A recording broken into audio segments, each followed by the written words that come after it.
नमस्ते दोस्तों, मैं दामिनी वीमेक स्कॉलर से आपका बहुत बहुत धन्यवाद है आज के लोन फ्लिक्स के एपिसोड में ज्वाइन होने के लिए। लोन फ्लिक्स एक ऐसी वेब सीरीज़ है जो आपको अब्रॉड एजुकेशन लोन के बारे में पूरी डिटेल्स देती है और loan flix web series we make scholars का इनिशिएटिव है। वीमेक स्कॉलर्स एक गवर्नमेंट ऑफ इंडिया से फंडेड ऑर्गेनाइजेशन है जो बिना किसी फीस या चार्जेस के आपको पूरे अब्रॉड एजुकेशन लोन प्रोसेस में मदद करती है। लोन फ्लिक्स वेब सीरीज़ देखने से काफ़ी लोगों की आंखें खुल गई जब उन्हें सही कंपैरिजन मिला डिफरेंट बैंक्स में, जो आप भी देख सकते हैं ऊपर दिए गए लिंक पे क्लिक करके। काफ़ी ऐसे लोग होते हैं जिन्होंने एक प्राइवेट बैंक या एनबीएफसी से कोलेटरल दे के लोन लिया हुआ है ब्रॉड एजुकेशन लोन के लिए। तो जब इन लोगों को पता चला कि गवर्नमेंट बैंक्स में इंटरेस्ट रेट मिनिमम 2 से 3% कम होगा, मेरी वीडियो से इन्हें पता चला, तो काफ़ी ऐसे लोग हमारे पास आने लगे एजुकेशन लोन ट्रांसफ़र की रिक्वेस्ट के साथ। तो तभी ये आज की वीडियो बनाई जा रही है एजुकेशन लोन ट्रांसफ़र के बारे में पूरी डिटेल्स देने के लिए।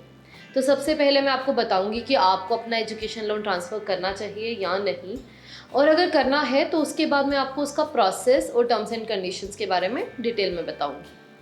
तो चलिए स्टार्ट करते हैं। पर उससे पहले अगर आपको हमारी वीडियोस अच्छी लग रही हैं तो प्लीज़ हमारे चैनल को सब्सक्राइब कीजिए नीचे दिए गए बटन पे क्लिक करके, ताकि जब भी मैं कोई नई वीडियो पब्लिश करूं आपको पता चल सके। तो अगले कुछ हफ्ते तक मैं हर ट्यूसडे इवनिंग को हिंदी में वीडियो पब्लिश करूँगी।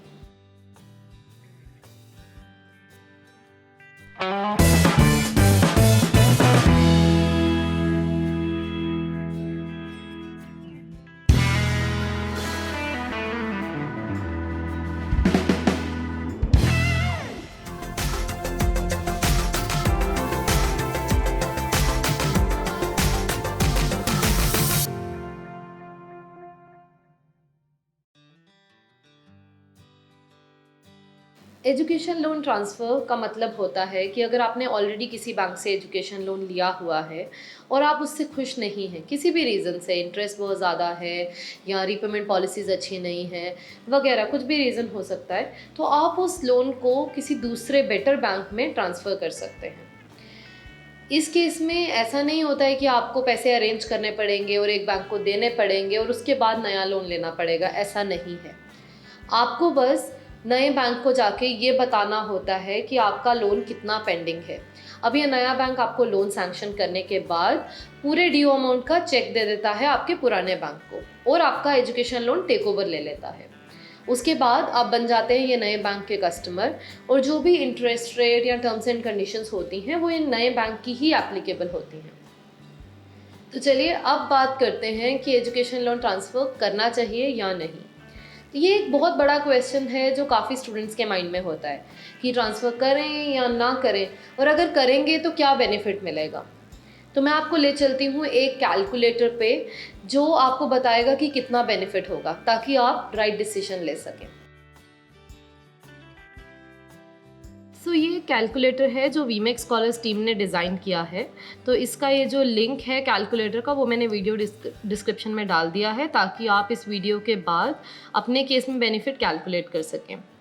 तो इसमें आपको सबसे पहले बताना होता है कि आपका ये जो करंट लोन है वो इंडियन बैंक से है या फिर फॉरेन लेंडर से, ठीक है। तो जैसे मैं अपने केस में लगा रही हूँ इंडियन बैंक। उसके बाद आपको बताना होता है कि आपका कितना लोन आउटस्टैंडिंग है। लोन आउटस्टैंडिंग में आपका प्रिंसिपल अमाउंट और जो भी ड्यू इंटरेस्ट है वो होता है। एग्जैक्ट आउटस्टैंडिंग के लिए आप अपने लोन अकाउंट की स्टेटमेंट से चेक कर सकते हैं। तो लेट्स से मेरे केस में मैंने अभी डाला है 30 लाख रुपीज़, ठीक है। तो उसके बाद आपको बताना होता है कि आपका अभी के लोन का इंटरेस्ट रेट कितना है। लेट्स से मैंने डाला है 12.2%, क्योंकि 12.2 में जनरली इंडिया में अनसिक्योर्ड लोन इस रेट पे मिलते हैं, ठीक है। उसके बाद है कि आप कितना ईएमआई दे रहे हैं अभी या फिर कितना आप देना चाहते हैं, मतलब कितना सोच रहे हैं। तो मैंने डाल के रखा है 60,000, ठीक है। उसके बाद आपको एप्लीकेंट यानी स्टूडेंट का जेंडर बताना होता है, क्योंकि कुछ बैंक्स में फ़ीमेल्स के लिए इंटरेस्ट रेट पे कंसेशन होता है। तो मैंने यहाँ पे डाला है फीमेल, ठीक है।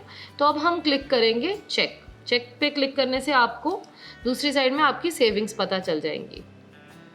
तो अगर मेरा ये 30 लाख का लोन मैं एक as a secured loan move करती हूँ तो मुझे 5,76,000 का फ़ायदा होगा और मैं अपना लोन 10 महीने जल्दी पे पे कर पाऊँगी। ठीक है, तो ये जो मेरा अभी 30 लाख का लोन है, ये अगर मैं टेक ओवर करती हूँ तो सिक्योर्ड लोन में कोलेटरल रख के इतना फ़ायदा होगा। वही लोन अगर मैं एक अनसिक्योर्ड जैसा किसी दूसरे अनसिक्योर्ड लेंडर पे मूव करती हूँ तो मुझे सिर्फ 1,86,000 का फ़ायदा होगा और मैं अपना लोन 3 महीने जल्दी पे कर पाऊँगी। ठीक है, तो आप ये जो भी ऑफ़र्स यहाँ पे देख रहे हैं, इतनी सेविंग्स उतनी सेविंग्स, ये सब सिर्फ तभी एप्लीकेबल है अगर आप अपना एजुकेशन लोन वीमेक्स स्कॉलर्स के थ्रू ट्रांसफ़र करते हैं। एक्चुअली ये सेविंग्स कैलकुलेट करने के लिए हमने मार्केट में लोएस्ट इंटरेस्ट रेट्स देखते हैं, तो आज के हिसाब से मतलब कितना लोएस्ट है वो देखते हैं। तो फिर हम कैलकुलेट करते हैं कि अगर आप अपना अभी के इंटरेस्ट रेट पे कितना पे कर रहे हैं और ये जो लोएस्ट इंटरेस्ट रेट अभी मार्केट में है उस पे कितना पे करेंगे। ठीक है, तो उसके हिसाब से हम आपको सेविंग्स बताते हैं।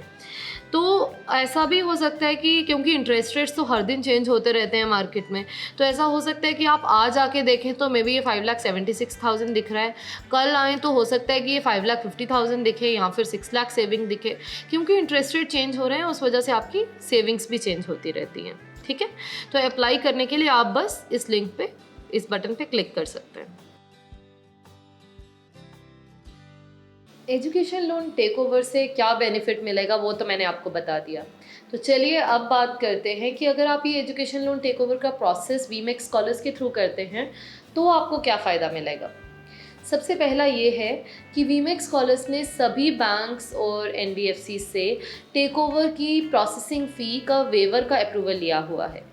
यानी अगर आप अपना लोन ट्रांसफ़र करते हैं किसी भी बैंक या एनबीएफसी में वीमेक्स स्कॉलर्स के थ्रू, तो आपको बैंक की प्रोसेसिंग फ़ी नहीं देनी पड़ेगी या फिर वो फुली रिफंडेबल होगी। दूसरा, ज़्यादातर स्टूडेंट्स जब हमें अप्रोच करते हैं टेक ओवर के लिए तो वो अब्रॉड में होते हैं, इंडिया में नहीं। तो दूसरा बड़ा बेनिफिट वीमेक्स स्कॉलर्स से अप्लाई करने का ये है कि अगर आप एज अ स्टूडेंट अब्रॉड में हैं तो आप हमारी टीम से व्हाट्सएप कॉल या अदर डिजिटल मोड से कनेक्ट कर सकते हैं और आपके लोन प्रोसेसिंग के लिए आपके पेरेंट्स को पूरी सपोर्ट दी जाएगी इंडिया में। काफ़ी मेट्रो सिटीज़ में हमारे रिलेशनशिप मैनेजर्स भी हैं जो पूरा ऑन ग्राउंड वर्क करते हैं उन केसेस में। क्या तो अगर आपके पेरेंट्स भी इंडिया में नहीं हैं और आप भी इंडिया में नहीं हैं, फिर भी पूरा प्रोसेस आपके लोन की टेक ओवर का हो सकता है किसी थर्ड पार्टी को as a local guardian involve करके।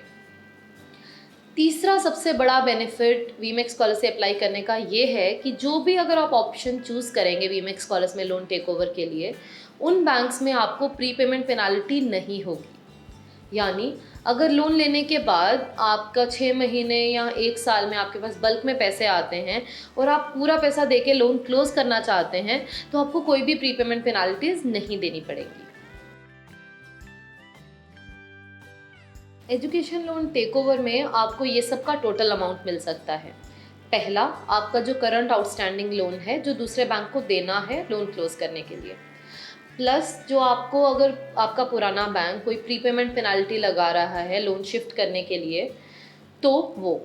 और तीसरा, अगर आप लोन ट्रांसफ़र के बाद कुछ टॉपअप लोन चाहते हैं आपकी इस एजुकेशन के लिए या फिर आपकी नेक्स्ट डिग्री के लिए, वो भी मिल सकता है। तो तीनों को मिला के आउटस्टैंडिंग लोन, कुछ प्रीपेमेंट पेनाल्टी आपके पुराने बैंक का और टॉपअप लोन, तीनों को मिला के जितना भी अमाउंट बनता है उतना टोटल आपको लोन मिल सकता है टेक ओवर में। तो चलिए अब बात करते हैं एजुकेशन लोन टेक ओवर का प्रोसेस क्या होता है। सबसे पहले आप अपने एग्जिस्टिंग बैंक में जाके उन्हें एक लेटर देंगे जिसमें लिखा होगा कि लोन का अमाउंट मिलते ही आपके सारे डॉक्यूमेंट्स वो इस नए बैंक को दे देंगे। ठीक है, ये लेटर देने के बाद आप उनसे मांगेंगे 4 डॉक्यूमेंट्स। पहला, आपके लोन अकाउंट का स्टेटमेंट सैंक्शन से अभी तक का। दूसरा, एक फोरक्लोजर लेटर जिसमें लिखा होगा कि आपका फाइनल क्लोजर अमाउंट कितना है, यानी आपका आउटस्टैंडिंग अमाउंट प्लस अगर उस पर कोई प्रीपेमेंट पेनाल्टी लगा रहे हैं तो वो, तो टोटल फाइनल क्लोजर लेटर एक चाहिए होगी। तीसरा, एक सर्टिफिकेट जिसमें वो लिखेंगे कि ये लोन आपको इस सिक्योरिटी के अगेंस्ट मिला था और उस सिक्योरिटी के क्या क्या डॉक्यूमेंट्स बैंक को दिए गए थे उस टाइम पे। फाइनली एक कंफर्मेशन लेटर जिसमें बैंक लिखेगा कि वो सारे सिक्योरिटी वाले डॉक्यूमेंट्स उनकी कस्टडी में हैं। ठीक है, तो ये 4 डॉक्यूमेंट्स के ऊपर आप लगाएंगे 3 डॉक्यूमेंट्स अपनी साइड से। पहला, आपके लोन सैंक्शन लेटर की कॉपी और लोन एग्रीमेंट की कॉपी जो आपको उस टाइम पे मिली होगी जब आपने ये लोन लिया था इस पुराने बैंक से। दूसरा, अगर ये लोन कोलेटरलाइज था तो कोलेटरल के ज़ेरॉक्स कॉपीज़, कोलेटरल के डॉक्यूमेंट्स की ज़ेरॉक्स कॉपीज़। और लास्ट, अगर आपको एक नए बैंक को ये लेटर देनी पड़ेगी टेक ओवर के टाइम पे कि मेरे लोन अकाउंट से इतना पैसा डेबिट करके मेरे आप पुराने लोन को लोन अकाउंट में दे दीजिए। ठीक है, तो ये 7 डॉक्यूमेंट्स, ये 4 जो आपने नए बैंक से पुराने बैंक से लाए और ये 3 डॉक्यूमेंट्स जो आपने अपनी साइड से लगाए, ये 7 डॉक्यूमेंट्स आप अपने नए बैंक को जाके दे देंगे और वो आपके टेक ओवर का प्रोसेस शुरू कर देंगे। जैसे ही आपका वो लोन सैंक्शन कर देते हैं तो वो आपके पुराने बैंक को एक आउटस्टैंडिंग अमाउंट का चेक दे देंगे, तो उससे वो लोन क्लियर हो जाएगा और आपके डॉक्यूमेंट्स इस बैंक के पास आ जाएंगे और आप बन जाएंगे इस नए बैंक के loan customer. Education loan take over 4 तरीके के होते हैं। पहला, सिक्योर्ड टू सिक्योर्ड, यानी आपका जो अभी का लोन है वो भी कोलेटरलाइज लोन है और जो नया लोन होगा वो भी सिक्योर्ड होगा। तो इस केस में जैसे मैंने आपको प्रोसेस में अभी बताया, आपका नया बैंक जो है वो आपके कोलेटरल की ज़ेरॉक्स कॉपीज़ पे लोन सैंक्शन करता है और लोन सैंक्शन होने के बाद वो अमाउंट ओवरड्यू पे करने के बाद वहाँ से आपके पुराने बैंक से ओरिजिनल्स ले लेता है। दूसरी कंडीशन है unsecured to secured. Unsecured to secured का मतलब है कि आपका जो अभी का लोन है वो तो बिना कोलेटरल के है, बट जो अब आप ये नया लोन लेने वाले हैं इसमें आप कोलेटरल रख के लेना चाहते हैं। तो ये एक बहुत ही कॉमन सिचुएशन है क्योंकि बहुत सारे ऐसे स्टूडेंट्स होते हैं जिन्होंने एक अनसिक्योर्ड लोन लिया होता है एक NBFC या प्राइवेट बैंक या फिर एक फॉरेन के बैंक से। तो जब वो अपना लोन रीपे करना शुरू करते हैं तब उन्हें रियलाइज़ होता है कि कितना ज़्यादा पे करना पड़ रहा है। तो काफ़ी ऐसे स्टूडेंट्स इस स्टेज पे वीमेक्स स्कॉलर्स को अप्रोच करते हैं अपना लोन ट्रांसफ़र करने के लिए किसी गवर्नमेंट बैंक में। तो इस केस में आपको ये नए वाले बैंक को कोलेटरल के पेपर्स देने पड़ते हैं, तभी उसके बाद लोन सैंक्शन होता है और आपका अनसिक्योर्ड लोन सिक्योर्ड में टेक ओवर हो जाता है। तीसरी सिचुएशन है अनसिक्योर्ड टू अनसिक्योर्ड। इसमें वो लोग आते हैं जिन्होंने अपना अभी का अनसिक्योर्ड लोन एक इंडियन NBFC या फिर एक फॉरेन NBFC से लिया होता है और अब वो एक private bank, Indian private bank में मूव करना चाहते हैं। तो इसका बेनिफिट मतलब इन लोगों को एक सेक्शन 80E का बेनिफिट और कम इंटरेस्ट रेट मिलना शुरू होता है इस नए प्राइवेट बैंक में, या तो ये भी काफ़ी कॉमन सिचुएशन है।